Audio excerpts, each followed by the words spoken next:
Muy buen día, hermanos. Eh, que el Señor sea con usted en esta mañana. Nada, una cordial bienvenida a quienes están hoy día tempranito acompañándonos en la matutina. Nada, una bienvenida acá a Pablo, que no está en cámara, pero estaba ahí recién, así que sea bienvenido Pablo, a nuestra hermana Miriam, a nuestra hermana María Cecilia, a Daniel, a Fernando, a Cata, a Bárbara, a Valentina, a nuestro hermanito José y a su esposa, a nuestro hermano y a nuestro hermano Luis Alberto Amador. Así que sea muy bienvenido el día de hoy, hermanos. Espero que sea un gran estudio para cada uno de nosotros y también un feliz sábado, ¿cierto? Estamos contentos de que pueda ser un nuevo sábado para nosotros, lo cual es muy especial y también que nos puedan acompañar. Así que bien, para ir comenzando este culto, vamos a hacer una oración para poder pedir la dirección de Dios en esta mañana. Padre nuestro Señor que está en los cielos, te damos gracias porque usted nos regala un sábado más a cada uno de nosotros. Gracias porque podemos compartir de su palabra como hijos tuyos. Queremos pedir, Señor, que su Espíritu Santo pueda estar en este culto, que pueda estar con las personas que tengan y exhortan su palabra y también pueda estar en nuestros corazones, Señor, para que sean receptivos a su mensaje y que también puedan poner en práctica lo aprendido. Acompáñanos en todo, te lo pedimos en el nombre de Jesús. Amén. Muy bien, hermanos. Ya para comenzar, vamos a dejar entonces a Bárbara, quien tiene la meditación, la reflexión de esta mañana. Muy buenos días, hermanos. Feliz sábado. Vamos a comenzar entonces hoy día con la reflexión de 5 minutos del Espíritu Santo. Ya voy a hacer una oración ahora para poder comenzar con este tema que vamos a tocar, que tal vez es un poco eh, no complicado, pero muchas veces lo hemos escuchado y no siempre lo entendemos bien. Ya en lo personal no lo conocía tanto, así que tiene que ver con lo que es el pecado contra el Espíritu Santo. ¿Ya? Así que vamos a hacer una oración. Querido Señor, gracias Señor, te damos por este día, por esta mañana que nos regalas, por esta oportunidad que nos da de poder juntarnos como hermanos para estudiar un poco más tu palabra, Señor, para adquirir no solo conocimiento, sino para que tú puedas ir ayudándonos a cambiar nuestras vidas, Señor, a transformar y mostrar nuestras falencias. En este momento, Señor, te pido igual iluminación para poder explicar bien este tema del pecado contra el Espíritu Santo, Señor, que es algo importante que tenemos que saber, Señor. Eh, Te pido que igual cada uno de los hermanitos pueda entender el mensaje de hoy y que te quedes con nosotros en esta mañana. En el nombre de Jesús, amén. Muy bien. Eh, bueno, este tema aparece en Mateo 12, 31 y 32. Y dice lo siguiente. Por tanto os digo, todo pecado y blasfemia será perdonado a los hombres, mas la blasfemia contra el Espíritu Santo no le será perdonada a los hombres. Y a cualquiera que dijere palabra contra el Hijo del Hombre le será perdonado, pero cualquiera que hablare contra el Espíritu Santo no le será perdonado ni en este mundo ni en el venidero. Muy bien. Bien, el pecado contra el Espíritu Santo. Este es un tema que igual la hermana Ellen nos habla un poquito de él. Y de hecho, eh, bueno, aparece en el libro o matutina creo que es, eh, Recibiréis poder, ¿ya? Y bueno, nos habla de este tema. Y dice de que este tema va dirigido especialmente a un grupo de personas, ya que tiene que ver con las personas que anduvieron en la luz, tuvieron privilegios, recibieron advertencias y súplicas, pero la cita específica dice que no hicieron ningún esfuerzo definido para darse a sí mismos en completa rendición a Dios, ¿ya? O sea, aquí nos está diciendo que Dios les da la oportunidad, les dio la oportunidad muchas veces, pero ellos aún así hicieron oídos sordos a volver al Señor, ¿cierto? A arrepentirse y salir de ese camino tal vez en el que estaban, ¿ya? Pero sobre todo son personas que sí conocieron el mensaje, ¿ya? Y bueno, ¿por qué resistir a Dios? Eso tal vez es algo que nosotros tal vez no entendemos en caso de que no sabemos en realidad cómo es la situación, hay que estar en el caso para poder tal vez entender por qué la persona no tiene como las ganas de volver, o realmente la persona tal vez está muy bien donde está y no se da cuenta. Y el problema es ese, de que la persona muchas veces no se da cuenta que está mal, porque a veces se aleja tanto, llega a un punto en que la persona ya no siente necesidad de Dios, ¿ya? Y otra cosa importante es que mientras exista la conciencia de pecado, o sea, mientras la persona se dé cuenta de que está mal o sienta, por así decirlo, alguna culpa, es porque el Señor todavía le está hablando al corazón y todavía puede escuchar esa voz de Dios. Pero hay veces que luego ya no siente nada, no escucha nada, y es porque ya está tan irritado el corazón para poder escuchar la voz de Dios, que ahí ya sería, digamos, lo que es alejarse completamente. Ya entra en un terreno en el que Dios ya no puede entrar porque la persona ya no lo deja, ¿ya? Y bueno, muchas veces se cae en lo que es una falsa seguridad, ¿ya? Que las personas que están con esto, hay personas que creen, que saben que están mal, que tienen que volver, pero están como esperando un falso impulso que les diga que en algún momento deben sentir volver o hacer una reforma en su vida, ¿ya? Pero esto es una falsa seguridad, ¿ya? Y hay una cita que dice lo siguiente. Dice, según la luz y los privilegios conseguidos, así será la oscuridad en la que se sumirán los que rechacen andar en la luz mientras tienen luz. Entonces las personas cuando empiezan a resistir al Espíritu Santo siempre creen que algún día se van a arrepentir y están esperando ese día. Pero en ese momento en que están haciendo ese letargo espiritual de esperar, finalmente se alejan mucho y ya no pueden escuchar la voz de Dios. Y bueno, este es un tema en realidad que Ellen dice que nadie necesita considerar el pecado contra el Espíritu Santo como un asunto misterioso e indefinible, ¿ya? Y ella en una cita que aparece acá eh, en el Review on Hell, creo que es, lo define de la siguiente manera. Dice, no se debe considerar el Espíritu Santo como algo misterioso e indefinible. Consiste en la negación persistente a aceptar la invitación al arrepentimiento. Eso es, en otras palabras, ya que muchas veces se siente esa voz que te llaman para arrepentirte, pero se resiste tanto que como dice de hecho en otra cita acá, eh, al final ya el terreno en el que se entra es muy difícil salir, ¿ya? Dice, han rechazado al único espíritu que podría guiarlos, iluminarnos y salvarlos.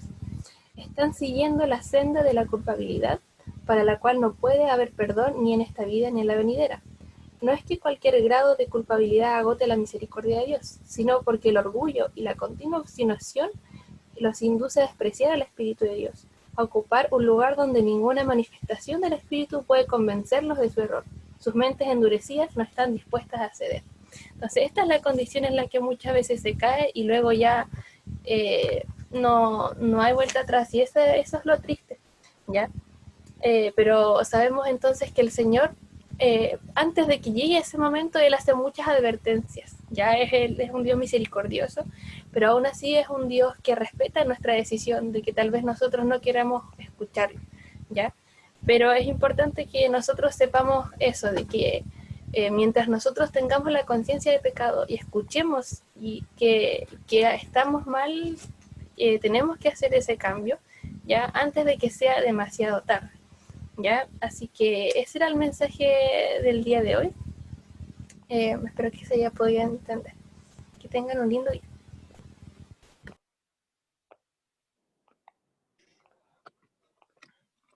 Amén. Muchas gracias, Barbarita, por el mensaje de esta mañana. Ya estos días ya hemos estado estudiando un poco referente a lo que es el tema de la blasfemia contra el Espíritu Santo y cómo se va dando también en el ser humano. Eh, Como mencionaba, es bien interesante el tema de que no es algo, una obra, no es una obra desconocida, así que, bueno, más que nada, hoy en día dejar que el Espíritu Santo obre en nuestras vidas para que no podamos alejarlo, entristecerlo, que es lo que precisamente no queremos, como han mencionado en base a estos capítulos. Muy bien, para allá vamos a seguir avanzando. Vamos a pedirle a Valentina que pueda proyectar el himno 420. Nunca desmayes. ¿Puedes darme coanfitrión, porfis? Ah, ya.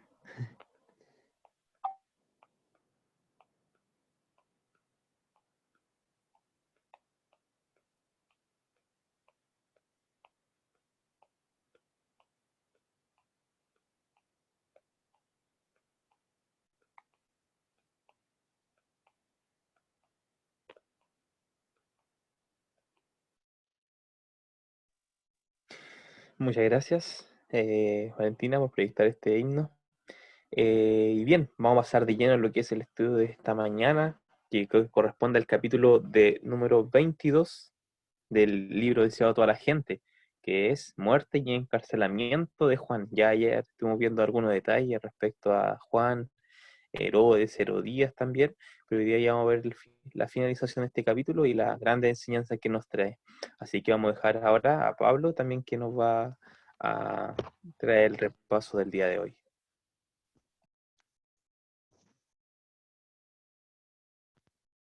Ok, muchas gracias Nicolás. Me confirman si me escuchan porque no puedo habilitar tampoco la cámara. ¿Se escucha bien? Ok, vale. Vamos a compartir pantalla. ¿Me comparten pantalla, porfa?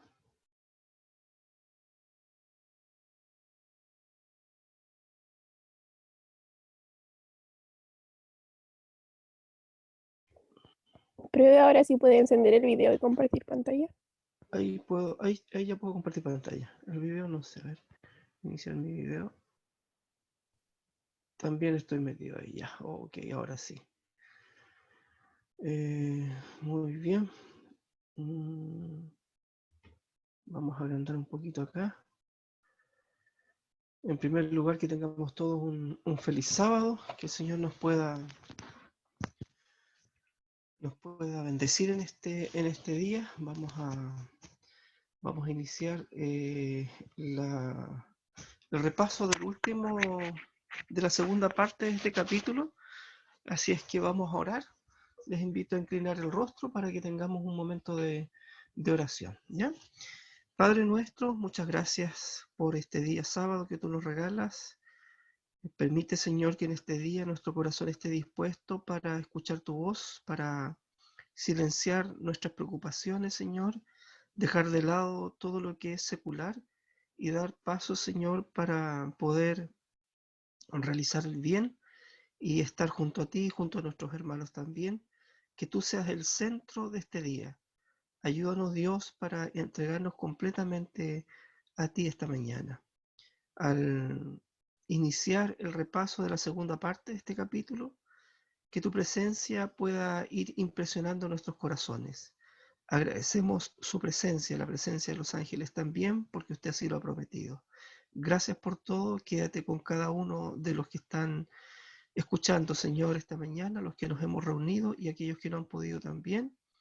Usted sabe que hay preocupaciones en el corazón, hay oraciones también, pedidos de oración para aquellos, Señor, que son nuestros seres queridos, amigos también que nos han encargado oraciones. Les pedimos, Señor, que usted vaya orando en sus corazones y en sus vidas, en su salud también, los que están enfermitos. Pon tu mano de sanidad conforme a tu voluntad. Muchas gracias por todo, en el nombre de Jesús. Amén. Muy bien, entonces vamos a continuar, ¿cierto? Este capítulo. Ayer estuvimos viendo algunas cosas con respecto a Juan, ¿cierto? Sacamos algunas reflexiones por allí. Y hoy día vamos a reflexionar un poquito, digamos, en las consecuencias de algunas decisiones, ¿cierto? Y la visión que el Señor también tenía con respecto a Juan y también cuál es la responsabilidad nuestra para este tiempo. ¿Ya? Así es que me imagino que ustedes han ido sacando también algunas conclusiones para que las puedan ir compartiendo también con nosotros al final de esta presentación. Entonces, lo primero que vamos a ver acá es cómo el testigo pasa a ser objeto de testimonio. Es decir, Juan, que era el testigo, ahora su testimonio recobra importancia y el Señor Jesucristo, después que los mensajeros se hubieran alejado, ¿cierto? Los mensajeros de Juan, cuando le fueron a pedir si realmente le dieron la respuesta si era él a quien esperaban, el Señor entonces comienza a hablar acerca de Juan y da un testimonio favorable en cuanto a Juan. El corazón del Salvador sentía profunda simpatía por el testigo fiel, ahora sepultado en la mazmorra de Herodes.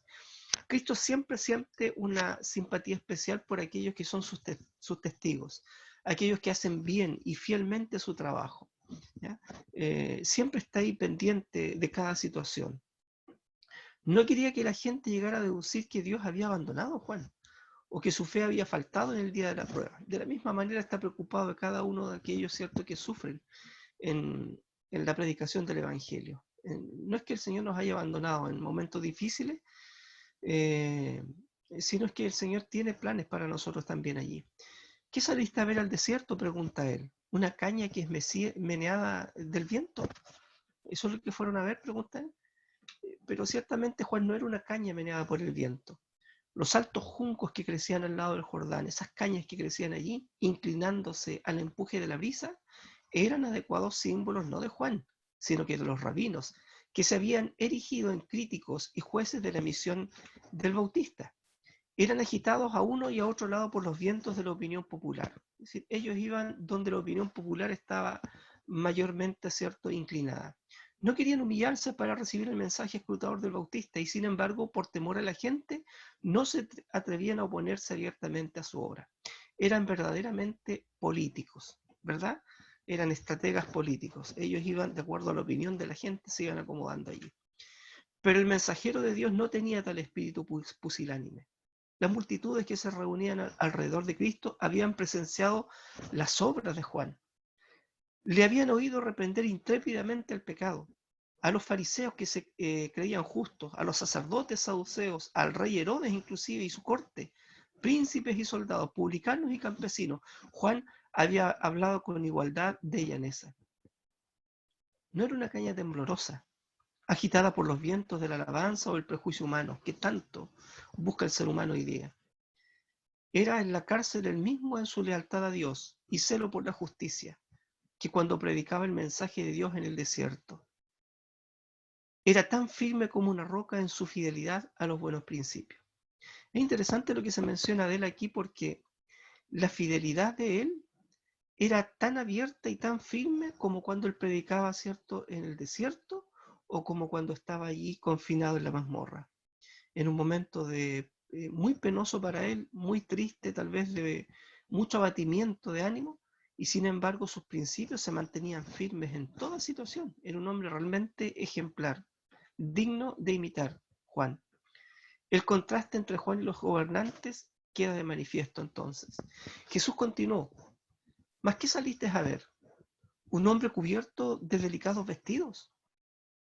He aquí que los que traen vestidos delicados en las casas de los reyes están, decía Jesús. Juan había sido llamado a reprender los pecados y excesos de su tiempo. Y su sencilla vestimenta y vida abnegada estaban en armonía con el carácter de su misión. Los ricos atavíos y los lujos de esta vida no son la porción de los siervos de Dios, sino de aquellos que viven en las casas de reyes, los gobernantes de este mundo, a quienes pertenecen su poder y sus riquezas. Jesús deseaba dirigir la atención al contraste que había entre la vestimenta de Juan y lo que llevaban los sacerdotes y gobernantes. Estos se ataviaban con ricos mantos y costosos ornamentos. Amaban la ostentación y esperaban deslumbrar a la gente para alcanzar mayor consideración. Ansiaban más granjearse la admiración de los hombres que obtener la pureza del corazón que les ganaría la aprobación de Dios. Y así revelaban que no reconocían a Dios, sino al reino de este mundo. Esa era la preocupación de ellos, ¿ya? Verse bien delante de la gente, buscar la aprobación de la gente y verse bien visto, que su apariencia fuera formidable para ganarse, ¿cierto?, los elogios y el aprecio de la gente. ¿Qué ocurre con la iglesia de hoy? ¿Hace el contraste con el mundo? Apocalipsis 3:17 da una descripción de la iglesia y de su realidad. Porque dice: yo soy rico y me he enriquecido, y de ninguna cosa tengo necesidad. Se parece mucho a la oposición de los líderes judaicos de aquel tiempo. Y no sabéis que tú eres un desventurado, miserable, pobre, ciego y también desnudo.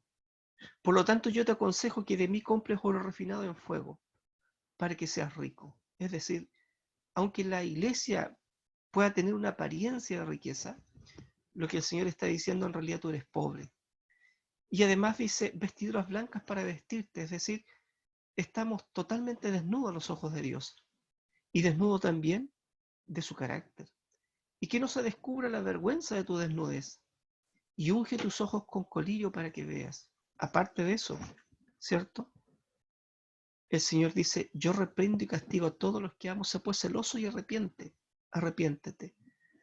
Desventurada y miserable, pobre, desnuda y ciega en la iglesia, de acuerdo a la descripción que el Señor hace ahí en la Odisea. Esta es la condición general del laodicense, pero ciertamente no necesitamos tener esa condición. El Señor nos llama realmente a tener un contraste con el mundo, que en general la iglesia de hoy no lo tiene, pero ese remanente, ese pueblo de Dios, que está en medio de la Odisea también, que es parte de la Odisea, tiene que tener un contraste marcado entre el mundo, ¿cierto?, y ellos mismos. Debemos marcar la diferencia porque el Señor nos llama a ser distintos. Una nación santa, celosa de buenas obras. ¿Qué es la grandeza ante los ojos del mundo y qué es la grandeza ante los ojos de Dios? Más, ¿qué dijo Jesús? ¿Saliste a ver? ¿Un profeta? También os digo más y más que un profeta, porque este es de quien está escrito. He aquí, yo envío mi mensajero delante de tu faz, que aparejará tu camino delante de ti. De cierto os digo que no se levantó entre los que nacen de mujeres otro mayor que Juan el Bautista. En el anuncio hecho Zacarías antes del nacimiento de Juan, el ángel había declarado, será grande delante de Dios. Pero delante de los ojos de los hombres, ¿qué es lo que veían ellos? Ellos no veían un hombre grande. En la estima del cielo, ¿qué constituye la grandeza entonces? No lo que el mundo tiene por tal, ni la riqueza, la jerarquía, el linaje noble o las dotes intelectuales consideradas en sí mismas.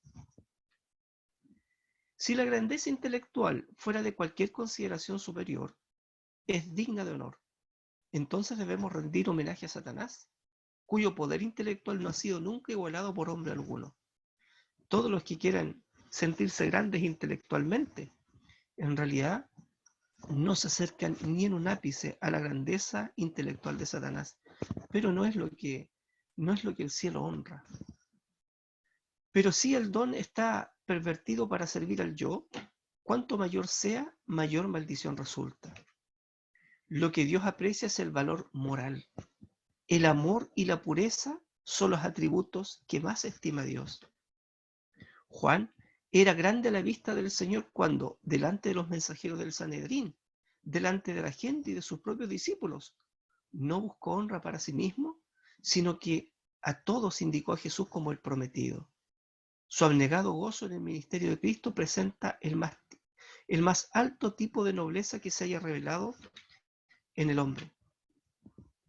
El testimonio dado acerca de él después de su muerte por aquellos que le oyeron testificar acerca de Jesús fue: Juan, a la verdad ninguna señal hizo, mas todo lo que Juan dijo de éste era verdad.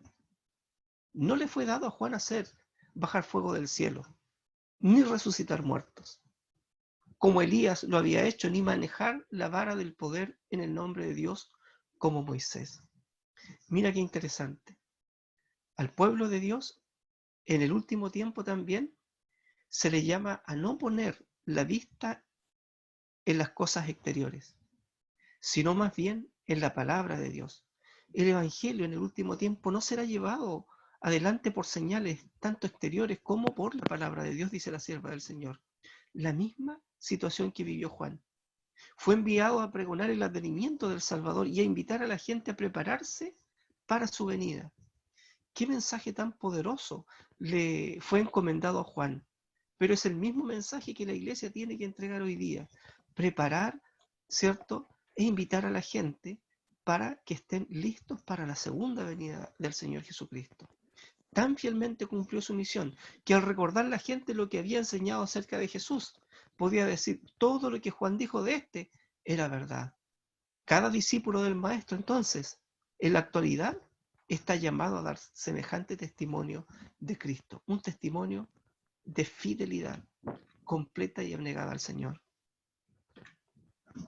Aquí está la paciencia de los santos, lo que guardan los mandamientos de Dios y la fe de Jesús.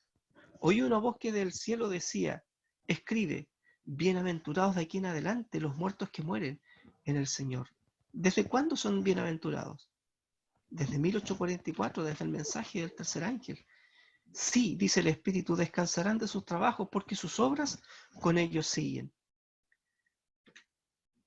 Como heraldo del Mesías, Juan fue más que profeta, porque mientras que los profetas habían visto desde lejos el advenimiento de Cristo, le fue dado a Juan contemplarle, oír el testimonio del cielo en cuanto a su carácter de Mesías y presentarle a Israel como el enviado de Dios.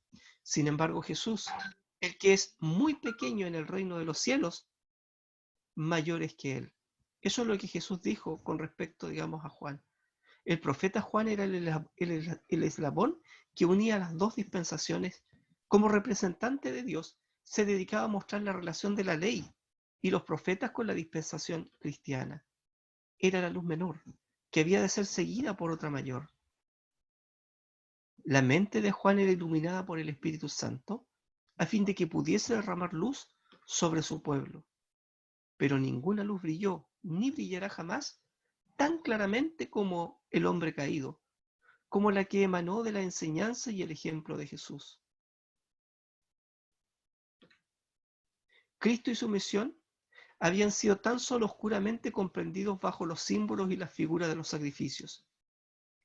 Ni Juan mismo había comprendido plenamente la vida futura e inmortal a la cual nos da acceso el Salvador. Tu palabra es a mis pies, dice, una luz, una lámpara a mis pies, es una luz en mi sendero. Está escrito allí en Salmo 119, verso 105. Lámpara es a mis pies tu palabra y lumbrera mi camino. Es la cita, ¿cierto?, que habitualmente nosotros hacemos mención. Ahora Juan entregó su vida entera, sabemos eso, ¿cierto?, pero no vio los resultados de sus esfuerzos. Aparte del gozo que Juan hallaba en su misión, su vida había sido llena de pesar. Su voz se había oído rara vez fuera del desierto. Tuvo el destino de un solitario. Sin embargo, Juan hallaba gozo en su misión. No se le permitió ver los resultados de sus propios trabajos. No tuvo el privilegio de estar con Cristo, ni de presenciar la manifestación del poder divino que acompañó la luz mayor. No le tocó ver los ciegos recobrar la vista, a los enfermos sanar y a los muertos resucitar. No contempló la luz que resplandecía a través de cada palabra de Cristo, derramando gloria sobre las promesas de la profecía. El menor de los discípulos que contempló las poderosas obras de Cristo y oyó sus palabras, eran en este sentido más privilegiados que Juan el Bautista, por lo tanto se dice que es mayor que él. Juan, al igual que Moisés, no pudieron contemplar lo que tanto anhelaban, para lo tanto que se preparaban, sino que antes de eso bajaron al descanso. Así, se tramaron planes entonces para aniquilar la molesta presencia del profeta. Por medio de las vastas muchedumbres que habían escuchado la predicación de Juan, su fama cundió por todo el país. Había un profundo interés por el resultado de su encarcelamiento. Sin embargo, su vida inmaculada y el fuerte sentimiento público en su favor inducían a creer que no se tomarían medidas violentas contra él. Nadie se imaginó la suerte que iba finalmente a tener Juan. Herodes creía que Juan era profeta de Dios y tenía la plena intención de devolverle la libertad. Pero lo iba postergando por temor a Herodías, su mujer. La mujer. En Apocalipsis también aparece una mujer allí. Esta sabía que por las medidas directas no podría nunca obtener que Herodes consintiese en la muerte de Juan y resolvió lograr su propósito por una estratagema. En el día del cumpleaños del rey, debía ofrecerse una fiesta a los oficiales del Estado y los nobles de la corte. Habría banquete y borrachera. Herodes no estaría en guardia y ella podría influir en la voluntad, en él a voluntad. De la misma manera, hoy día, el poder legislativo, los estados, los reyes, están embotados también con el vino del furor, de la fornicación, ¿cierto?, de Babilonia. Quienes deben legislar, hoy día están embotados. Cuando llegó el gran día y el rey estaba comiendo y bebiendo con sus señores, Herodías mandó a su hija a la sala del banquete para que bailase a fin de entretener a los invitados. Salomé estaba en su primer florecimiento como mujer y su voluptuosa belleza cautivó los sentidos de los señores entregados a la orgía. No era costumbre que las damas de la corte aparecieran en estas fiestas, y se tributó un cumplido halagador a Herodes cuando esta hija de los sacerdotes y príncipe de Israel bailó para divertir a sus huéspedes. El rey estaba embotado por el vino, la pasión lo dominaba y la razón estaba destronada. Veía solamente la sala del placer, sus invitados entregados a la orgía, la mesa del banquete, el vino centellante, las luces deslumbrantes y la joven que bailaba delante de él. En la temeridad del momento, deseó hacer un acto de ostentación que exaltase delante de los grandes de su reino. Con juramento prometió a la hija de Herodes cualquier cosa que pidiese, aunque fuese la mitad de su reino. Proverbios 23 dice, no mires al vino cuando rojea, cuando resplandece su color en la copa. Se entra suavemente, mas al fin como serpiente morderá y como áspid dará dolor. Tus ojos mirarán cosas extrañas y tu corazón hablará perversidades. ¿Qué cosa más perversa fue la que le pidió esta mujer y tuvo que cumplir Herodes por su orgullo y su soberbia? Entonces así se pronuncia el decreto de muerte sobre el profeta, a lo mismo que se pronunciará ese decreto de muerte sobre la iglesia remanente. Salomé se apresuró a consultar a su madre para saber lo que debía pedir. La respuesta estaba lista, la cabeza de Juan el Bautista. Salomé no conocía la sed de venganza que había en el corazón de su madre y primero se negó a presentar la petición, pero la resolución de Herodías prevaleció. La joven volvió para formular esta horrible exigencia. Quiero que ahora mismo me des en un trinchero la cabeza de Juan el Bautista. Herodes quedó asombrado y confundido. Cesó la ruidosa alegría y un silencio penoso cayó sobre la escena de orgía. El rey quedó horrorizado al pensar en quitar la vida a Juan. Sin embargo, había empeñado su palabra y no quería parecer voluble o temerario. El juramento había sido hecho en honor de sus huéspedes, y si uno de ellos hubiese pronunciado una palabra contra el cumplimiento de su promesa, habría salvado gustosamente al profeta.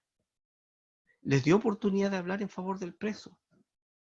Habían recorrido largas distancias para oír la predicación de Juan, y sabían que era un hombre sin culpa y un siervo de Dios. Pero aunque disgustados por la petición de la joven, estaban demasiado entontecidos para intervenir con una protesta. Ninguna voz se alzó para salvar la vida del mensajero del cielo. Esos hombres ocupaban altos puestos de confianza en la nación, y sobre ellos descansaban graves responsabilidades. Sin embargo, se habían entregado al banqueteo y la borrachera hasta que sus sentidos estaban embotados. Tenían la cabeza mareada por la vertiginosa escena de la música y baile, y su conciencia dormía. Con su silencio, pronunciaron la sentencia de muerte sobre el profeta de Dios para satisfacer la venganza de una mujer relajada. La historia se repite. Apocalipsis 17 dice, vino entonces uno de los 7 ángeles que tenía las 7 copas y habló conmigo diciéndome, ven acá, y te mostraré la sentencia contra la gran ramera, la que está sentada sobre muchas aguas, con la cual han fornicado los reyes de la tierra y los moradores de la tierra se han embriagado con el vino de su fornicación. Y me llevó en el espíritu al desierto y vi una mujer sentada sobre una bestia escarlata, llena de nombres de blasfemia, que tenía 7 cabezas y 10 cuernos. Y la mujer estaba vestida de púrpura y escarlata, y adornada de oro, de piedras preciosas y de perlas. Y tenía en la mano un cáliz de oro lleno de abominaciones y de la inmundicia de su fornicación. Y en su frente un nombre escrito, un misterio. Babilonia la grande, la madre de las rameras y las abominaciones de la tierra. Vi a la mujer ebria de la sangre de los santos y de la sangre de los mártires de Jesús. Y cuando la vi, quedé asombrado con asombro. Allí se describe también cómo, ¿cierto? Simbólicamente aparece una ramera que persigue también y trama la muerte contra el pueblo de Dios. Babilonia también tiene hijas, al igual que Jezabel. Se ejecuta el decreto de muerte. Herodes esperó en vano ser dispensado de su juramento. Luego ordenó de mala gana la ejecución del profeta. Pronto fue traída la cabeza de Juan a la presencia del rey y sus huéspedes. Sellados para siempre estaban aquellos labios que habían amonestado fielmente a Herodes que se apartase de su vida de pecado. Nunca más se oiría esa voz llamando a los hombres al arrepentimiento. La orgía de una noche había costado la vida de uno de los mayores profetas. Apocalipsis 13 menciona a la bestia que sube de la tierra. Después vi otra bestia que subía de la tierra y tenía 2 cuernos semejantes a los de un cordero, pero hablaba como dragón, y ejerce toda la autoridad de la primera bestia en presencia de ella, y hace que la tierra y los moradores de ella adoren a la primera bestia cuya herida mortal fue sanada. También hace grandes señales de tal manera que aún hace descender fuego del cielo a la tierra delante de los hombres, y engaña a los moradores de la tierra con las señales que se le ha permitido hacer en presencia de la bestia, mandando a los moradores de la tierra que le hagan una imagen a la bestia, que tiene la herida de espada y vivió. Y se le permitió infundir aliento a la imagen de la bestia, para que la imagen hablase e hiciese matar a todo el que no la adorase. La intemperancia y sus resultados. ¿Cuán a menudo ha sido sacrificada la vida de los inocentes por la intemperancia de los que debieran haber sido guardianes de la justicia? El que lleva a sus labios la copa embriagante se hace responsable de toda la injusticia que puede cometer bajo su poder embotador. Al adormecer sus sentidos, se incapacita para juzgar serenamente o para tener una clara percepción de lo bueno y de lo malo. Se pierde el discernimiento entre el bien y el mal.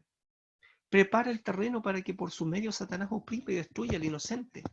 El vino es escarnecedor, la cerveza alborotadora, dice la palabra de Dios, y cualquiera que por ellos errare no será sabio. Por esta causa la justicia se puso lejos, y el que se apartó del mal fue puesto en presa. Los que tienen jurisdicción sobre la vida de sus semejantes deberán ser tenidos por culpables de un crimen cuando se entregan a la intemperancia. Todos los que aplican las leyes deben ser observadores de ellas. Deben ser hombres que ejerzan dominio propio. Necesitan tener pleno goce de sus facultades físicas, mentales y morales, a fin de poseer vigor intelectual y un alto sentido de la justicia. Este consejo, también reprensión, es para la Iglesia en primer lugar. La Iglesia debe tener dominio propio, ejercer justicia, tener un claro juicio, un discernimiento de lo bueno y de lo malo. De ahí la importancia de la reforma pro salud y la relación que existe con el mensaje del tercer ángel. El remedio resultó peor que la enfermedad. La cabeza de Juan el Bautista fue llevado a Herodías, quien la recibió con feroz satisfacción. Se regocijaba en su venganza y se lisonjeaba de que la conciencia de Herodes ya no le perturbaría. Eso es lo que ella pensaba, pero su pecado no le dio felicidad. Su nombre se hizo notorio y aborrecido, mientras que Herodes estuvo más atormentado por el remordimiento que antes de las amonestaciones del profeta. La influencia de las enseñanzas de Juan no se hundió en el silencio. Había de extenderse a toda generación hasta el fin de los tiempos. De la misma manera, el nombre de Herodías y de Herodes se llenó de oprobio a través de la historia. El pecado de Herodes estaba siempre delante de él. Constantemente procuraba hallar alivio de las acusaciones de su conciencia culpable. Su confianza en Juan era inconmovible. Cuando recordaba su vida de abnegación, sus súplicas fervientes y solemnes, su sano criterio y los consejos, y luego recordaba cómo había hallado la muerte, Herodes no podía encontrar descanso. Mientras atendía los asuntos del Estado, recibiendo honores de los hombres, mostraba su rostro sonriente y porte digno, pero ocultaba un corazón ansioso, siempre temeroso de que una maldición pesara sobre él. Herodes había quedado profundamente impresionado por las palabras de Juan, de que nada puede ocultarse de Dios. Estaba convencido de que Dios estaba presente en todo lugar, que había presenciado la orgía de la sala del banquete, que había oído la orden de decapitar a Juan y había visto la alegría de Herodías y el insulto que infligió a la cercenada cabeza del que le había reprendido. Y muchas cosas que Herodes había oído de los labios del profeta hablaban ahora a su conciencia más distintamente de lo que lo hiciera su predicación en el desierto. Porque Dios traerá toda obra a juicio, juntamente con toda cosa encubierta, sea buena o sea mala. Está escrito allí en Eclesiastés 12:14. Cuando Herodes oyó hablar de las obras de Cristo, se perturbó en gran manera. Pensó que Dios había resucitado a Juan de los muertos y lo había enviado con poder aún mayor para condenar el pecado. Temía constantemente que Juan vengase su muerte condenándole a él y a su casa. Herodes estaba cosechando lo que Dios había declarado resultado de una conducta pecaminosa. Corazón tembloroso y caimiento de ojos y tristeza del alma, y tendrá tu vida como colgada delante de ti, y estarás temeroso de noche y de día, y no confiarás de tu vida. Por la mañana dirás, ¿quién diera fuese la tarde? Y a la tarde dirás, ¿quién diera fuese la mañana? Por el miedo de tu corazón con que estarás amedrentado y por lo que verán tus ojos. Los pensamientos del pecador son sus acusadores. No podría sufrir tortura más intensa que los aguijones de una conciencia culpable, que no le deja descansar ni de día ni de noche. Todo lo que el hombre sembrare, eso también segará. Todos los que sigan a Cristo llevarán la corona del sacrificio. Para muchos, un profundo ministerio rodea la suerte de Juan el Bautista. Se preguntan por qué se le debía dejar languidecer y morir en la cárcel. Nuestra visión humana no puede penetrar el misterio de esta sombría providencia, pero esta no puede conmover nuestra confianza en Dios cuando recordamos que Juan no era sino participante de los sufrimientos de Cristo. Todos los que sigan a Cristo llevarán la corona del sacrificio. Serán, por cierto, mal comprendidos por los hombres egoístas y blancos de los feroces asaltos de Satanás. El reino de éste se estableció para destruir este principio de la abnegación y peleará contra él donde quiera se manifieste. La niñez, juventud y edad adulta de Juan se caracterizaron por la firmeza y la fuerza moral. Cuando su voz se oyó en el desierto, aparejad el camino del Señor, enderezad sus veredas, Satanás temió por la seguridad de su reino. El carácter pecaminoso del pecado se reveló de tal manera que los hombres temblaron. Esta es una de las frases o de las citas que me llama mucho la atención. Satanás temió a la voz de Juan. Qué increíble, qué poderoso testimonio. ¿Con qué poder predicaba Juan? Quedó quebrantado el poder de Satanás, que había ejercido sobre muchos que habían estado bajo su dominio. Había sido incansable en sus esfuerzos para apartar al Bautista de una vida de entrega a Dios sin reserva, pero había fracasado. Satanás fracasó con Juan el Bautista. Es interesante. No había logrado vencer a Jesús. En la tentación del desierto, Satanás había sido derrotado y su ira era grande. Ahora resolvió causar pesar a Cristo hiriendo a Juan. Iba a hacer sufrir a quien no podía inducir a pecar. Jesús no se precipitó, no se interpuso, para librar a su siervo. Sabía que Juan soportaría la prueba. Gozosamente habría ido al Salvador, el Salvador a Juan, para alegrar la lobreguez de la mazmorra con su presencia. Pero no debía colocarse en las manos de sus enemigos, ni hacer peligrar su propia misión. Gustosamente habría librado a su siervo fiel, pero por causa de los millares que en años ulteriores debían pasar de la cárcel a la muerte, Juan había de beber la copa del martirio.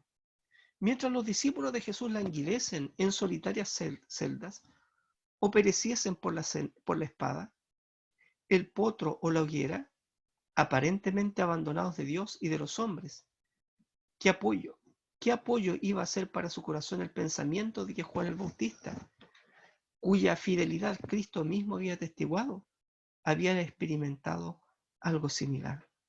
Así fue ocurriendo también a través del tiempo, en la Edad Media, en la época de la Inquisición.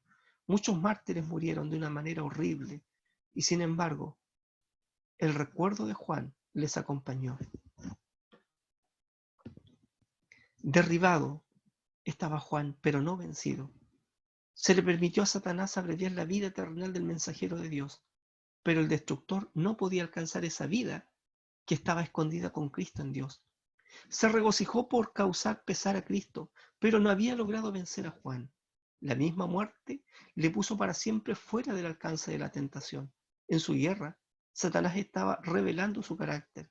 Puso de manifiesto delante del universo que le presenciaba su enemistad hacia Dios y el hombre. Aunque ninguna liberación milagrosa fue concedida a Juan, no fue abandonado. Siempre tuvo la compañía de los ángeles celestiales, que le hacían comprender las profecías concernientes a Cristo y las preciosas promesas de la Escritura. Estas eran su sostén, las Escrituras, como iban a ser el sostén del pueblo de Dios a través de los siglos venideros.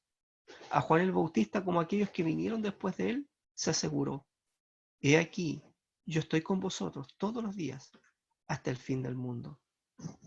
Por eso dice la Escritura, escribe Pedro de esta manera: tenemos también la palabra profética más segura, a la cual hacéis bien en estar atentos como una antorcha que alumbra el lugar oscuro, hasta que el día esclarezca y un lucero de la mañana salga en vuestros corazones.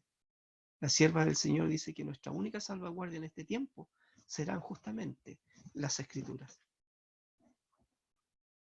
Dios no conduce nunca a sus hijos de esta manera que la que ellos elegirían si pudiesen ver el fin desde el principio y discernir la gloria del propósito que están cumpliendo como colaboradores suyos. Ni Enoc, que fue trasladado al cielo, ni Elías, que ascendió en un carro de fuego, fueron mayores o más honrados que Juan el Bautista, que pereció solo en la mazmorra. A vosotros es concedido por Cristo, no solo que creáis en Él, sino también que padezcáis por Él. Y de todos los dones que el cielo puede conceder a los hombres, la comunión con Cristo en su sufrimiento es el más grave cometido y el más alto honor. Así es que de nosotros depende disfrutar de este alto honor. Sufrir por Cristo, padecer por Él, es el más alto honor que un cristiano pueda tener. Así es que en los momentos de crisis, en los momentos de dolor, de padecimiento, gocémonos, porque estamos sufriendo junto con Cristo y este es el más alto honor que una criatura de Dios puede recibir. Así estamos terminando este capítulo que ha sido tan interesante y una bendición para mí. Espero que también para ustedes haya sido una bendición.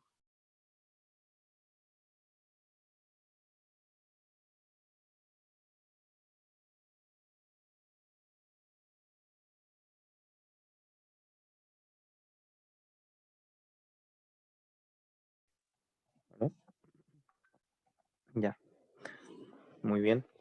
Damos gracias a Dios por el capítulo del día de hoy, cierto que fue de gran bendición. La verdad tenía unas citas que son bien interesantes, al menos a mi parecer, referente a cómo incluso Satanás llegó a temblar con el solo hecho de escuchar el mensaje de Juan. Así que un gran llamado también para nosotros, que también podemos ser parte del mensaje, como se menciona, del tercer Elías. Da una bienvenida también a nuestros hermanos que se han ido uniendo a través de la reunión. Así que vamos a pasar ahora de lleno a lo que es el quiz. Así que no sé si Valentino o alguien me pudiera proyectar las preguntas para el día de hoy, para poner a prueba si estuvimos atentos. Muchas gracias. Muy bien. Hoy día son 4 preguntas.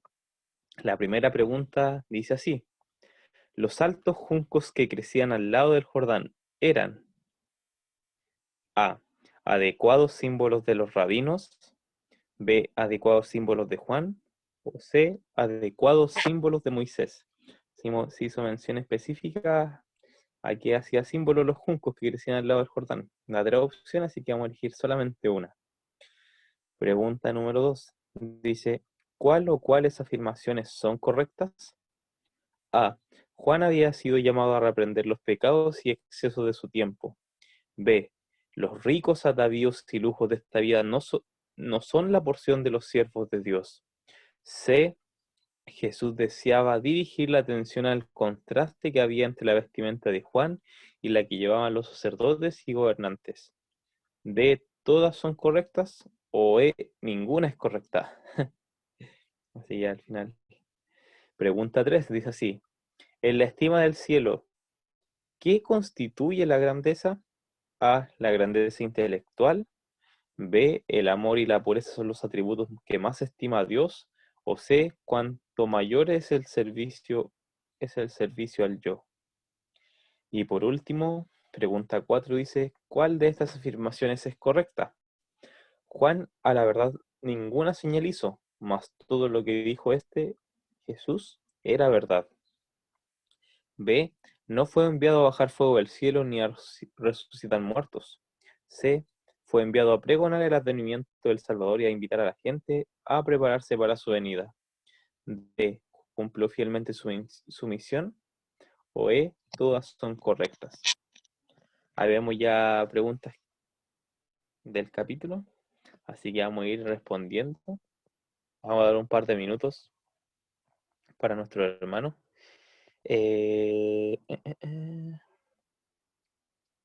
También recordarles, hermanos, que pueden ir dejando sus pedidos de oración. Ya varios hermanos ya han podido ir mencionando sus pedidos.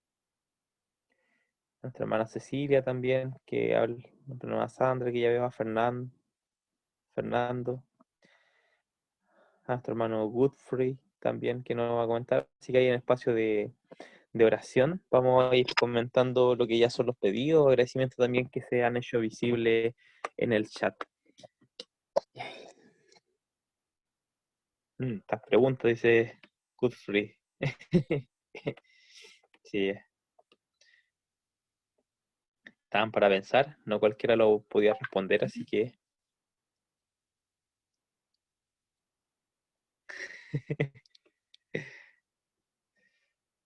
ya vamos contentando, ya llevamos un 12% recién de los votos. Llevamos poquitos votos, creo que están un poco para pensar las preguntas, aunque quedó todo explicado. Todo explicado dentro del capítulo, así que Ahora hay una pregunta vamos, más. hermano. ¿Ah? Ahora hay una pregunta más, entonces, más tiempo para leer. Sí. Además, sí le dice que la tercera no lo entendió muy bien. Está ahí, quizás había que hacer una separación. Dice, en la estima del cielo, y ahí viene una pregunta. ¿Qué constituye la grandeza? ¿La grandeza intelectual? ¿El amor y la pureza son los atributos que más estima Dios? ¿O cuanto mayor es el servicio al yo? ¿De cuáles de esas tres cosas son las que constituyen la mayor estima del cielo? Yo he enviado otro quiz, creo que he enviado un Android. No está, pero no importa. Vamos, hermanos, llevamos 3 votos de 16. La verdad, nosotros los que estamos ahí a cargo no participamos directamente. 4 votos. Vamos, hermanos. Llevamos 5 minutos casi.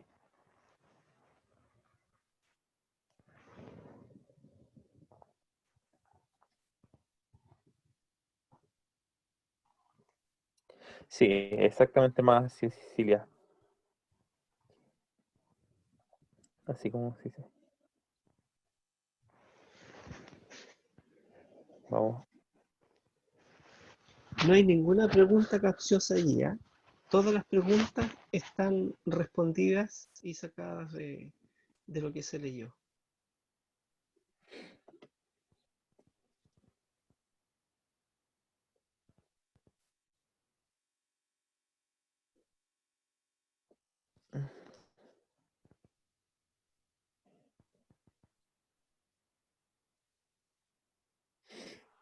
Eh, ya llevamos 8 votos, 50%. Y hoy vamos a esperar. Mi hermano Moisés dice, la primera vez que leí el capítulo quedó frío, pero también profundamente conmovido.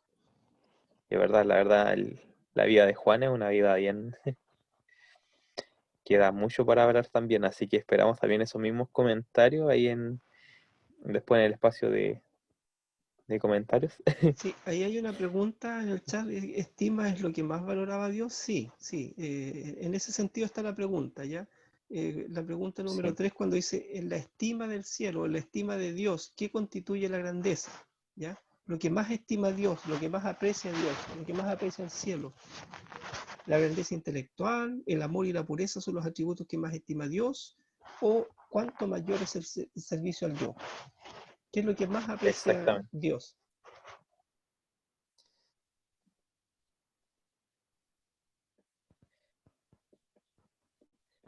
Hay dos cosas que Dios... Ay, chuta. No. Eh, Nuestro hermano Agustri, Hablamos también, ¿cierto? Se refirió también ahí en uno de esos aspectos a Satanás, ¿verdad? así es.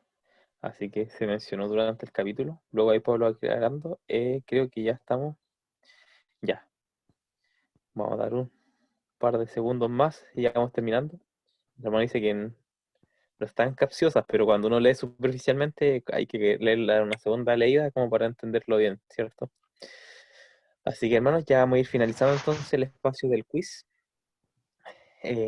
por tiempo, para dejar tiempo para los comentarios. Así que vamos a finalizar la votación. 9 hermanos votaron, uno anduvo al límite. Así que vamos a dejar a Pablo entonces que nos explique ahí, que nos explique eh, el porqué Muy de bien, cada respuesta. Y ahí mismo muy bien. sale compartir los resultados, lo hace en la pantalla de la votación. Perfecto. Sí, sí, sí, muy bien. La mayoría estamos claros. Dice, los altos juncos que crecían al lado del Jordán eran adecuados símbolos de los rabinos. Eso estaba explícitamente escrito allí, ¿verdad? Simbolizaban adecuadamente a los rabinos porque los juncos iban llevados por el viento y de la misma manera los rabinos iban llevados por las opiniones populares. Ellos se iban acomodando, hablamos de que eran medios políticos ellos también, ¿se acuerdan? Entonces son adecuados símbolos de los rabinos, ¿ya? Ni de Moisés ni de Juan, ¿ya? Porque ellos eran personas integrales de una sola pieza. En cambio los rabinos se tambaleaban como los juncos. Entonces la alternativa A es la correcta. ¿Cuál o cuáles afirmaciones son correctas? Juan había sido llamado a reprender los pecados y excesos de su tiempo. Eso es correcto. Los ricos atavíos y lujos de esta vida no son la porción de los siervos de Dios. Eso también es correcto. Jesús deseaba dirigir la atención al contraste que había entre la vestimenta de Juan y la que llevaban los sacerdotes y gobernantes. También es correcto. Por lo tanto, la alternativa es D. Todas son correctas. ¿Ya? Sin embargo, los que apuntaron a la A y la B también están allí, ¿cierto? Dentro de lo que es correcto, ¿ya? La pregunta, todas son correctas. Ya, vamos a avanzar hacia abajo. En la estima del cielo, esta pregunta que causó un poquito de extrañeza, en la estima o en lo que Dios valora, lo que más valora, ¿cierto?, el cielo, está relacionado con A, la grandeza intelectual. ¿Se acuerdan ustedes que veíamos que si la grandeza intelectual fuera reconocida como en alto honor, tendríamos que rendirle honor también, ¿cierto?, a Satanás, porque dice que no hay ningún ser humano que haya igualado a Satanás en cuanto a intelecto e inteligencia. Por lo tanto, esa respuesta no es correcta, ¿ya? No estaría. El amor y la pureza son los atributos que más estima Dios. Es, efectivamente, eso es lo que se mencionaba ahí. Que estas dos cosas son las que más, ¿cierto?, tienen estima el Señor, el amor y la pureza. Esos son los atributos que más estima Dios, ¿ya? Y obviamente que el servicio al yo no es por ningún lado, ¿cierto?, un atributo que el cielo pueda reconocer como bueno. ¿Cuál de estas afirmaciones es correcta entonces? La pregunta 4. Juan, a la verdad, ninguna señal hizo, mas todo lo que dijo de es decir, de Jesús, era verdad. Eso es correcto, estaba allí también en el capítulo. No fue enviado a bajar fuego del cielo ni a resucitar muertos. También es correcto. Fue enviado a pregonar el advenimiento del Salvador y a invitar a la gente a prepararse para su venida. También es correcto. Y cumplió fielmente su misión. También es correcto. Todas esas cosas son correctas. Por lo tanto, la alternativa que más se acerca a la realidad es la E. Sin embargo, la D también es buena porque cumplió fielmente su misión, ¿ya? Así es que, muy bien, la idea es reforzar los principios que estuvimos estudiando y las ideas que se presentaron en el capítulo. Así es que en general estuvimos bastante bien. Que el Señor les pueda bendecir también y ahora quedan los espacios abiertos para que puedan hacer sus comentarios y también ampliar algunas cosas que se vieron acá. Muy bien. Muchas gracias, Pablo, por compartir también los resultados. Vamos a dejar acá de compartir. Un segundo. Ya, muy bien. Estamos por finalizar la votación del día de hoy. Que anduvimos igual bien. Y bien, ya vamos a pasar directamente a lo que es los comentarios. Así que, muy bien. Ya vamos a dejar abierto entonces ya los micrófonos para que nuestros hermanos puedan ir comentando qué les llamó la atención. Y ya nuestro hermano Moisés ya nos levantó la mano. Así que adelante, hermano Moisés.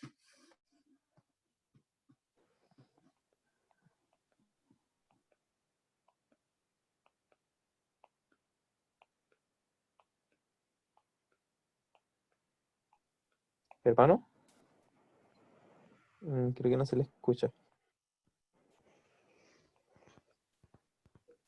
Guthrie ahí también estaba con una duda con respecto a la Sí, pregunta 2, la alternativa B. No sé cuál es la duda que tiene Guthrie ahí, si la puede explicar. sí. Sí, bueno, no se le escucha, hermano Moisés. Creo, no sé qué.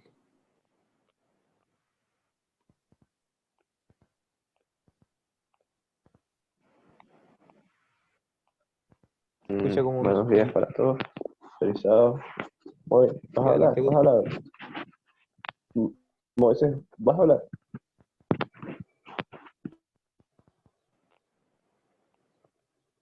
¿A mí Está sí se con... me escucha? ¿A mí Sí, sí se me Sí, escucha? a ti, Guti. Bueno, mientras que Moisés ahí resuelve, no es una duda, sino que me causó bastante eh, reflexión, ¿no? Porque es increíble cómo de forma muy, muy sencilla y de repente para alturas superficiales, eh, revela cosas que para algunos no son muy cómodas ni les gusta escuchar, pero que son una realidad, ¿no? Si bien Dios no está en contra de buscar conocimiento intelectual, ni tampoco en prosperar a quienes le buscan, no es no es el objetivo principal, ni es lo que nos va a permitir estar en sus caminos o cumplir con la misión que nos tiene encomendada, ¿no?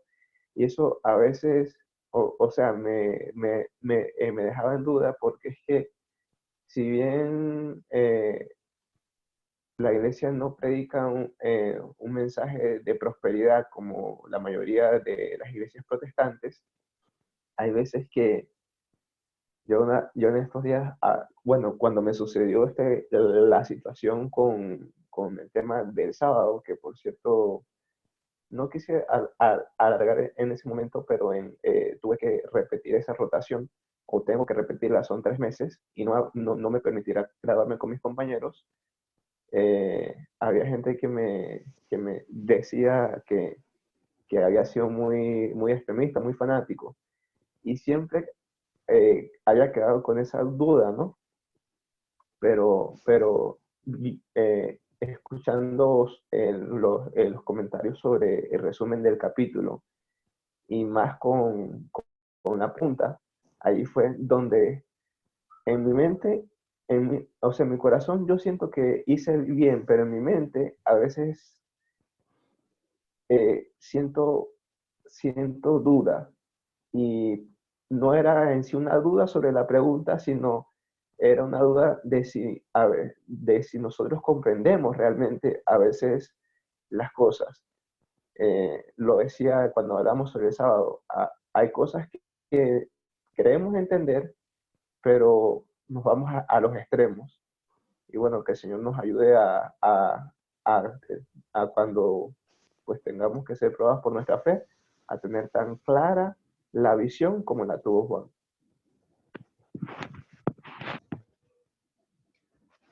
Amén. Muchas gracias por tu comentario, Guthrie. La verdad, las cosas es que lo que más necesitamos es el discernimiento espiritual, ¿verdad? Por eso es que es tan importante lo que se mencionaba ahí de la reforma pro salud y, y esto, digamos, de tener la mente despejada y clara para que el Espíritu Santo pueda orar en nuestra vida también. Y sepamos reconocer entre el bien y el mal, cuándo una decisión es buena, cuándo una decisión nos pone en riesgo también nuestra fidelidad. No sé si Moisés se logró conectar ahí. Probando, Sí, probando. ahí sí, Moisés, ahí sí. Ah, bueno, por fin. Buenos Dale, días, dale, por dale. cierto, y gracias Buen por el día. pase a este capítulo, otro capítulo maravilloso. Hay una cosita que me gustaría eh, decir que me impactó. Se me viene a la mente una cita que está en Joya de los Testimonios que dice de la siguiente manera. En este tiempo debemos obtener calor de la frialdad de los demás, valor de su cobardía y lealtad de su traición. En la página, la página 231. Básicamente, Elías también comentó, en el tiempo final habrán dos grupos también de la iglesia. Algunos que Dios quiera que estemos en ese grupo, que aceptemos y prediquemos el último mensaje de reprensión al mundo, como hizo Juan el Bautista, que tuvo valor de presentarse a Herodes y decirle, mira, tú estás en pecado, y tuvo ese tremendo valor. Por otro lado, el silencio, porque, digamos, somos expensas también de caer del lado de la cobardía. Y vemos que por la cobardía, allí sí es en el capítulo, que ninguno de los presentes se atrevió a, a desestimar lo que pedía Herodías, es decir, o Salomé. Es decir, incluso dice la sierva del Señor, que cualquiera de los que estaba presente, por uno que se hubiese levantado, hubiesen salvado al profeta. Y qué tremendo que aquí se contrasta el valor y la cobardía. Y una cita que me pareció impresionante es que termina diciendo que, como termina el capítulo, que el mayor honor que hay para los siervos de Cristo, parafraseo, es la abnegación. Y qué hermoso eso, ¿no? Que mientras los judíos buscaban pompa y los mismos discípulos de Juan el Bautista buscaban también ser los primeros, Juan fue solamente humilde, tuvo un espíritu como había de abnegación que hubo en Cristo Jesús, y yo creo que es el llamado tremendo que podemos hacer nosotros también. Gracias. Amén. Muchas gracias por tu comentario, Moisés. Igual. Súbenos la cita, la primera que leíste, para que la podamos compartir con los hermanos.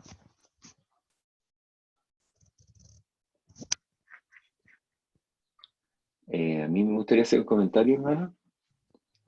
Abraham, adelante nomás, hermano. Buenos días. Buen día, buen día. Es que a mí me vino a la mente Juan el Bautista, que podría representar a uno de los fieles en el tiempo del fin, porque la vida de Juan el Bautista no fue fácil. Él no vivió de lujo, no vivió de fácil la vida, tuvo que, bueno, como ya lo hemos visto, pero ¿por qué en el tiempo del fin? Porque cuando son arrojadas las 7 copas de la ira de Dios, dice que uno de los hijos de Dios van a ser encarcelados. Los que no pudieron arrancar a los bosques, al desierto, van a ser encarcelados. Y esas cárceles se van a abrir cuando venga la última plaga, que es la séptima, que viene un gran terremoto, cuando es la voz de Dios, cuando se anuncia ese acontecimiento, ocurre un gran terremoto y las cárceles se parten. Y ahí los hijos de Dios salen. Es la liberación, cuando ya es la última. ¿Por qué? Es que, bueno, esto es una conjetura mía nomás. ¿Por qué? Porque cuando Juan murió, digamos, ese fue el fin de toda esta miseria de este mundo, o sea, lo terrible, lo mal que uno vive, la injusticia, y que este mundo es gobernado por Satanás.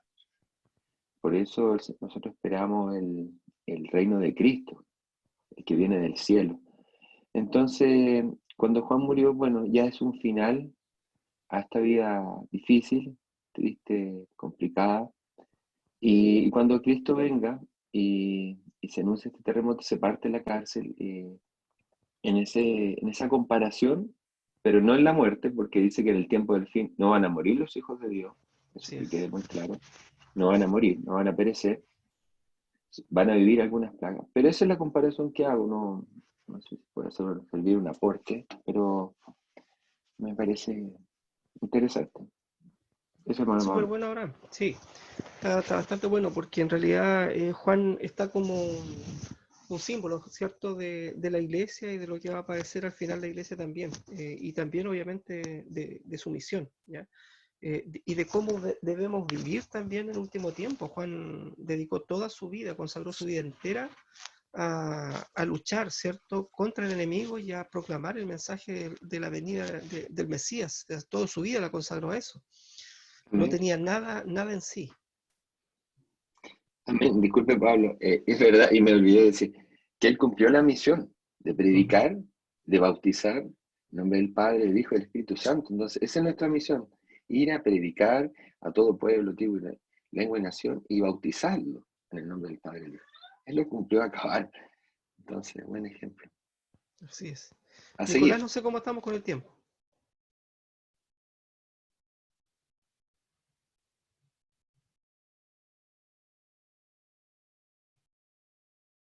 Ay, Nicolás, si me puede ayudar con el tiempo.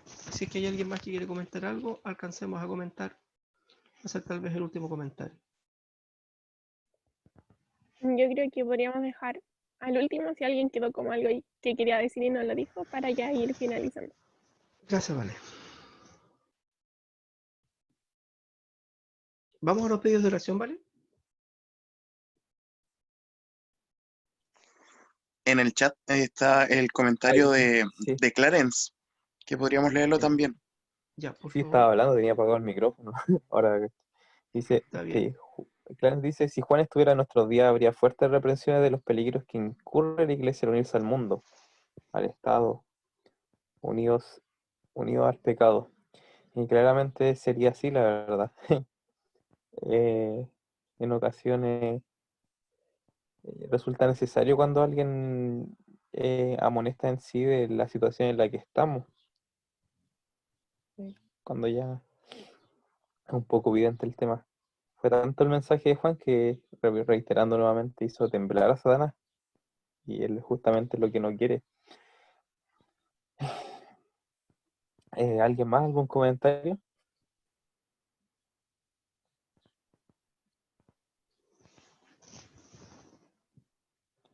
Para que no se queden ahí.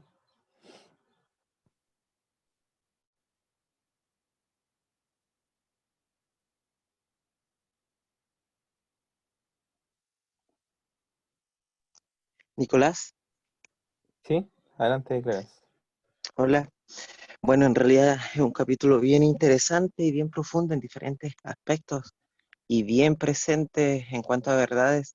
Me llamaba la atención, dentro de muchas cosas, un aspecto importante que era donde hacía mención que Juan el Bautista era la luz menor y, y que la misión que él cumplía era llevarlo a la misión, perdón, a la luz mayor que era Cristo. Entonces, vemos cómo Juan el Bautista, cuando le dicen que si acaso él era profeta, él hace una aseveración allí, él dice que era ¿quién? Él era el mensajero, era el que traía las buenas nuevas, el que traía, eh, era el instrumento que Dios estaba usando para entonces eh, preparar a un pueblo, preparar el camino del que había que venir. Y esto lo vemos como un paralelo con la obra que todos los profetas tuvieron. Entonces, en realidad, tanto los profetas como nuestra vida, todos nosotros debiéramos ser una luz en el lugar donde estemos, que debiéramos llevar a la luz mayor que es Cristo. Eh, entonces, porque Él es la luz mayor.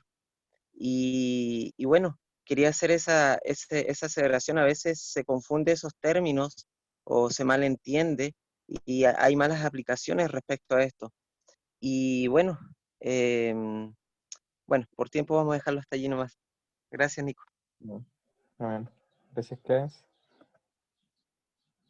Ahí resaltando la misión que tenemos, entre comillas, como este pueblo en este tiempo, que es llevar a la gente a Cristo, ¿cierto? Que es nuestra principal misión. Nuestro hermano Guthrie también comenta que dice que, bueno, una cita que saco ahí de Conflicto de los Siglos, que dice, despiértese la piedad primitiva y se levantará persecución. Y es justamente lo que va a ocurrir, y lo cual dice, ¿por qué hoy en día no hace persecución, cierto? Hace una pregunta a la profeta, ¿por qué hoy en día no hay persecución? Y específicamente porque nosotros no damos razón para dar persecución, pero dice que en el momento en que se despierte la piedad primitiva, sí va a incurrir nuevamente en eso. Quizá me gustaría comentar, no sé si había alguien más, pero me llamaba la atención el tema de la misión de Juan. En el sentido dice que él no fue llamado a hacer milagros, no fue llamado a resucitar, a hacer caer fuego del cielo, no fue a ser llamado a hacer grandes milagros que al público quizás pudiera impactarle, sino que fue llamado a preparar el camino para el advenimiento del Señor. Y justamente hoy en día se trata de atribuir mucho a que la presencia de Dios está en la iglesia o en las personas cuando se realizan milagros o se realizan ciertas sanaciones o se realizan ciertas cosas que son llamativas a los humanos. Pero la misión de Juan era bien específica y a la vez sencilla, que era justamente preparar el camino para el primer advenimiento de Cristo. Por eso se hace una referencia tan ligada a nosotros que en este tiempo no somos en sí llamados a hacer milagros ni sanaciones que causen expectaciones en la gente, sino una visión sencilla, pero a la vez difícil. Eh, Creo que en el chat ya nos podéis ir finalizando. Nuestro hermano Moisés dice, se le permitió a Satanás abreviar la vida eternal del mensajero de Dios, pero el destructor no podía alcanzar esa vida que está escondida con Cristo en Dios. Se regocijó por haber causado pesar a Cristo, pero no había logrado vencer a Juan.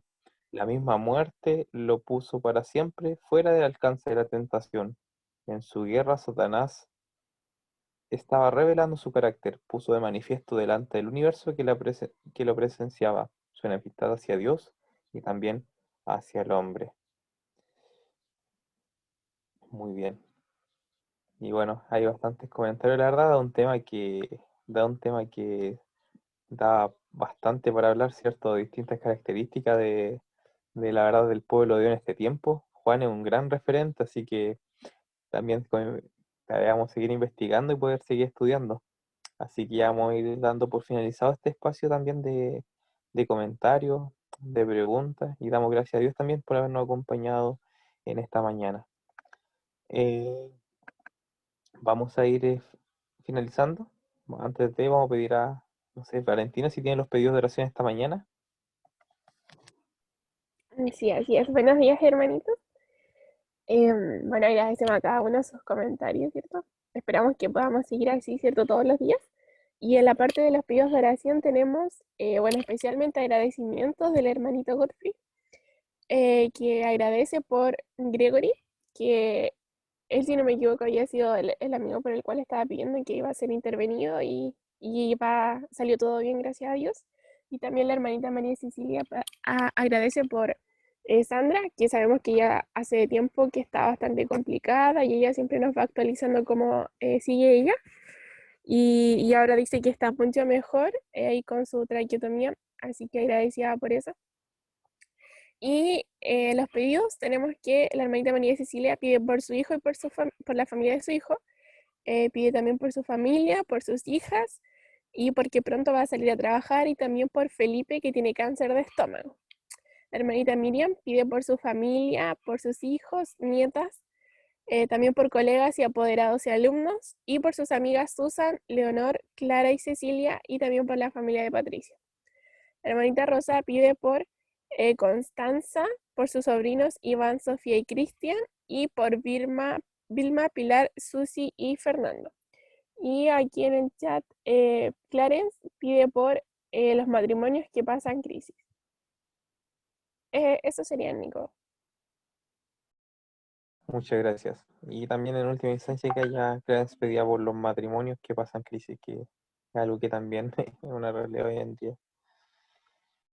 Así que bueno, damos gracias a Dios, hermanos, por el estudio de esta mañana. Fue bien interesante, es un capítulo que da mucho para hablar la vida de Juan el Bautista y en el cual también debemos seguir meditando.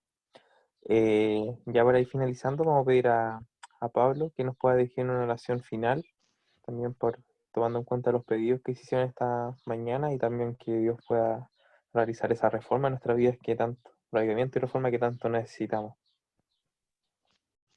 Muy bien, se agradece entonces la asistencia y se agradece también cada comentario, porque todos los comentarios nos aportan un aspecto distinto, ¿cierto? Y nos ayudan a enriquecer mucho más el aprendizaje.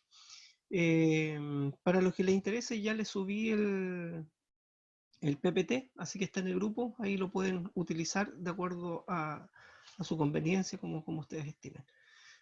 Vamos a inclinar el rostro, entonces, ¿cierto? Para orar y para pedir también al Señor que pueda intervenir en aquellos pedidos que se han realizado. Buen Dios y Padre que moras en el cielo, muchas gracias, Señor. Como estudiábamos en este capítulo, tal vez este día es donde usted más trabaja, en donde más usted recibe pedidos, Señor, porque es un día en el cual usted se deleita en otorgar bendiciones y poder solucionar los problemas de sus hijos y de la gente también. Así que agradecemos, Señor, en primer lugar, que nos haya traído a la memoria la experiencia de Juan, en cada uno de los aspectos que pudimos vislumbrar en estos dos, en estas dos partes que estudiamos este capítulo. Señor, enséñanos a rescatar las mejores lecciones de este siervo fiel, que fue probado, Señor, y fue llevado también al extremo de la muerte para sellar con ella también su testimonio de fidelidad.